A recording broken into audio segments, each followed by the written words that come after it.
Hei rouva Garcia Shapiro. Missä Isabella on? Voi sentään, hän meni jo. Meni, eli siis ajaa nyt sinne yliopistoon. Niin, hän lähti juuri. Harmi, et ehtinyt hyvästellä. Tiesitkö, että hän on lapsesta asti ollut tosi ihastunut sinuun?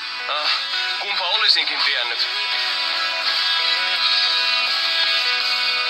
En tajua mä mikset koskaan sä mulle kertonut.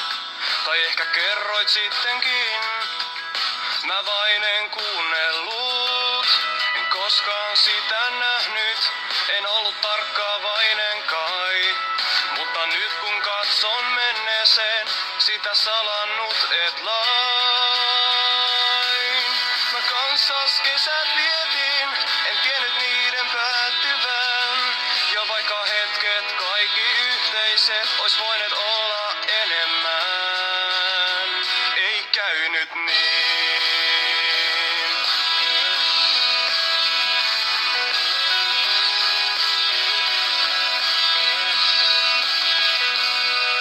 Mut millaista ois ollut?